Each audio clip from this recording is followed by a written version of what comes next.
গণিত পরীক্ষার কথা ভাবলেই কি একটা টেনশন হয়? নম্বর কম আসবে এই ভয়টা কি সবসময় মাথায় ঘোরে? আচ্ছা, আজ আমরা এই ভয়টাকে জয় করার জন্য একটা নিখুঁত সিস্টেম নিয়ে কথা বলবো। অনেকেরই কিন্তু এই অভিজ্ঞতাটা হয়, তাই না? মনে হয় যেন কিছুতেই অঙ্কে ৩০ বা ৪০-এর গণ্ডিটা পেরোতে পারছি না, একদম একটা দেওয়ালে এসে আটকে গেছি। একদিকে দেখুন এই হতাশজনক নম্বর, আর অন্যদিকে ১০০তে ১০০ পাওয়ার স্বপ্ন। কিন্তু যারা ১০০ পায় তারা কি অন্য কোনো গ্রহ থেকে আসে? একদমই না। ওরা শুধু একটা নির্দিষ্ট সিস্টেম বা পদ্ধতি মেনে চলে। আর আজ আমি ঠিক সেই পদ্ধতিটাই সবার সামনে তুলে ধরব। চলুন তাহলে একটু গভীরে যাওয়া যাক।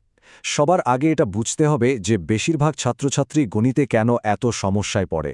সত্যি বলতে এগুলো কিন্তু ব্যক্তিগত ব্যর্থতা নয়, বরং কয়েকটা খুব সাধারণ ভুল।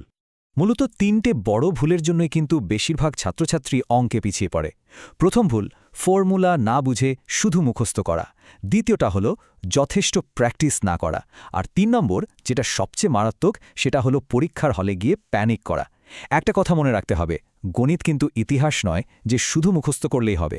এটা পুরোপুরি বোঝার বিষয়।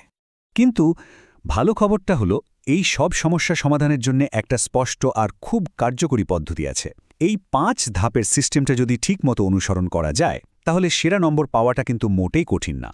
এই হলো সেই ৫টি ধাপ। ১. কনসেপ্ট একদম পরিষ্কার করা। ২. পিওয়াইকিউ অর্থাৎ বিগত বছরের প্রশ্ন সলভ করা। ৩. নিয়মিত প্র্যাকটিস। ৪. পরীক্ষার খাতায় দারুণভাবে প্রেজেন্ট করা। আর সবশেষে ৫ নম্বর, স্মার্ট রিভিশন।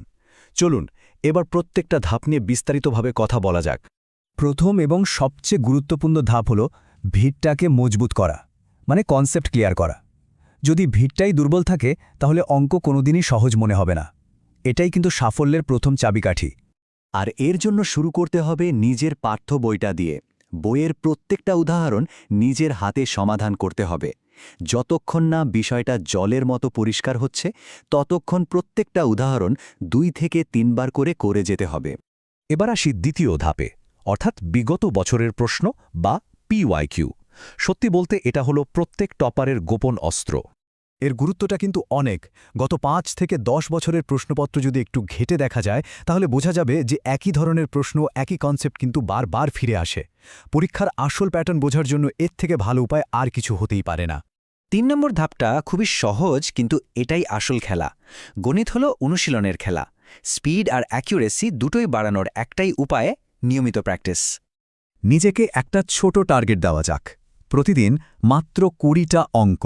শুনতে খুব বেশি মনে হচ্ছে না, তাই তো? কিন্তু এই ধারাবাহিকতার ম্যাজিকটা অসাধারণ। কারণ এই ছোট অভ্যাসটাই ১ সপ্তাহে হয়ে যায় ১৫০রও বেশি অঙ্ক। আর এই গতিটা যদি ধরে রাখা যায়, তাহলে ১ মাসে সেই সংখ্যাটা গিয়ে দাঁড়ায় ৬০০রও বেশি। ভাবা যায়? এই ধারাবাহিকতাই আসল শক্তি। প্রতিদিনের এই ছোট ছোট পদক্ষেপেই কিন্তু আসল মেট্রিক্স আসে। ৪ নম্বর ধাপটা হয়তো অনেকেই গুরুত্ব দেয় না, কিন্তু এটাই খেলার মোড় ঘুরিয়ে দিতে পারে। সেটা হলো পরীক্ষার খাতায় প্রেজেন্টেশন। পরীক্ষক তো আর আমাদের মন পড়তে পারবেন না, তাই প্রতিটি ধাপ খুব পরিষ্কার করে লিখতে হবে। এই স্লাইডটা একটু দেখুন। এরকম অপরিষ্কার, হিজিবিজি আর অনেকগুলো স্টেপ বাদ দিয়ে উত্তর লিখলে পরীক্ষক বিভ্রান্ত হবেন এবং নম্বর কেটে নিতে পারেন। পরিষ্কার করে না লিখলে সঠিক উত্তর দিয়েও কিন্তু পুরো নম্বর পাওয়া খুব কঠিন হয়ে যায়। আর এখন এটা দেখুন, একই অঙ্ক, কিন্তু কি পরিষ্কারভাবে করা।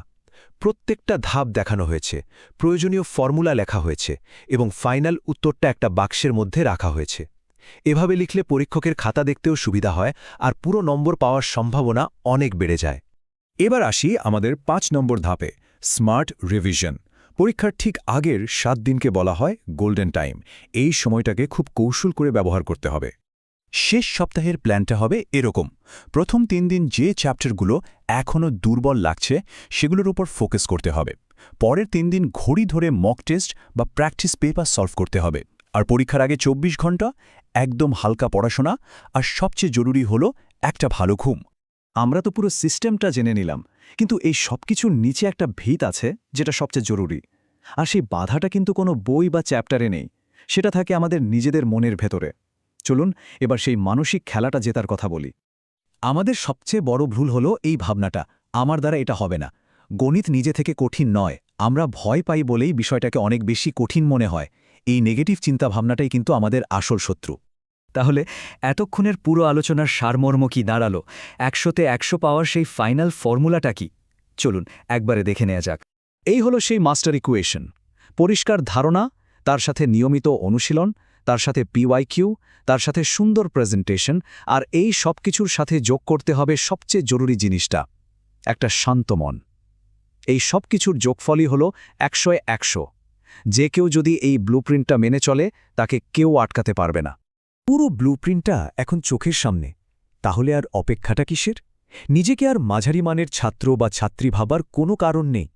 এতদিন শুধু সঠিক রাস্তাটা জানা ছিল না। আজ থেকে শুরু করা যাক। 100 তোমার জন্যে অপেক্ষা করছে।